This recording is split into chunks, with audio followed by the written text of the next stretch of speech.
নমস্কার, Asian Times টিভির পর্দায় আপনাদের প্রত্যেককে স্বাগত। আপনাদের সাথে রয়েছে আমি সুস্মিতা।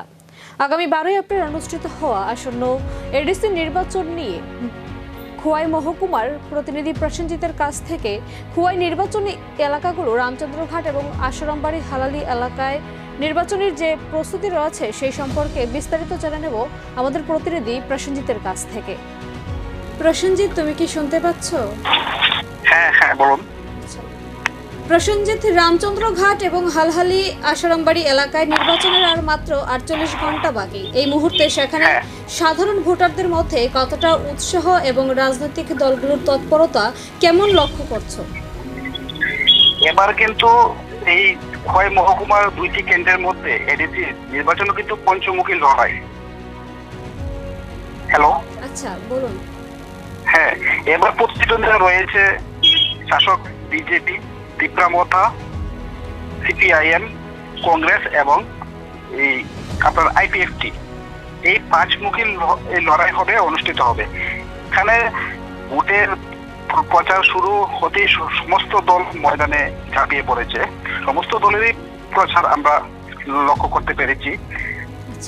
তার মধ্যে এখানে উত্তপ্ত পরিস্থিতি বটেই রয়েছে। এই দুই কেন্দ্রে হেভিওয়েট প্রার্থী রয়েছে। একদিকে রয়েছে শব্দ দল বদলু অনন্ত দেববর্মা, ভারতীয় জনতা পার্টির প্রার্থী। অপরদিকে রয়েছে ভারতীয় জনতা পার্টির পক্ষ থেকে দেবীসি দেববর্মা।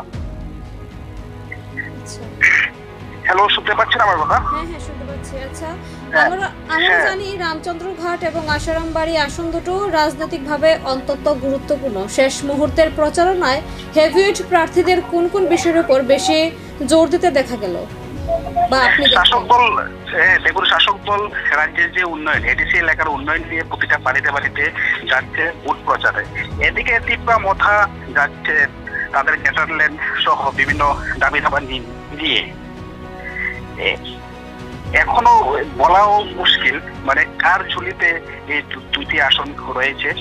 সব দলেরই আশাবাদী এখান থেকে জয়যুক্ত হবে। প্রশাসনের পক্ষ থেকে রামচন্দ্রঘাট এবং আশারামবাড়ি এলাকার কয়েকটি বুথকে স্পর্শকাতর হিসেবে চিহ্নিত করা হয়েছে। শান্তিপূর্ণ ভোট গ্রহণের জন্য সেখানে নিরাপত্তা বাহিনীর টহল কেমন দেখা যাচ্ছে? প্রশাসনের তরফ থেকে প্রতি রাতেই ওই এলাকাগুলিতে কেন্দ্রীয় বাহিনীর এবং রাজ্য পুলিশের টহলদারি চলছে। তার মধ্যে প্রশাসনের তরফ থেকে এই মুহূর্তে একটা খবর রয়েছে, খোয়াই এই দুইটি কেন্দ্রের জন্য 3 কোম্পানির কেন্দ্রীয় বাহিনী আনা হচ্ছে। বিশেষ করে আশারামবাড়ির এই নির্বাচনীয় কেন্দ্রের একটা অংশ রামচন্দ্রঘাট, মুদিবাড়ি থেকে শুরু করে আমপুরা ইত্যাদি এলাকাগুলিতে। প্রচারের শেষ লগ্নে এসে কোনো রাজনৈতিক দলের পক্ষ থেকে কি নির্বাচনী আচরণবিধি লঙ্ঘন বা কোনো অপ্রীতিকর ঘটনার অভিযোগ পাওয়া গেছে?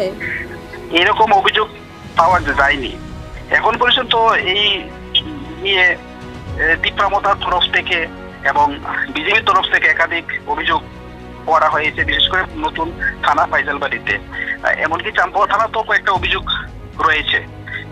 এগুলা হচ্ছে প্রচার সজ্জা নষ্ট করে দেওয়ার অভিযোগ, এমনকি কয়েকটি গাড়িগুলো ভাঙচুর হয়েছে গত কয়েকদিন আগে, এরকমই অভিযোগ রয়েছে এবং তীব্রামথা ও বিজেপির তরফ থেকে। অন্যান্য দলে সেরকম কোনো অভিযোগ নেই, আর থানা সূত্রে কোনো খবর পাওয়া যায়নি। আচ্ছা, ধন্যবাদ।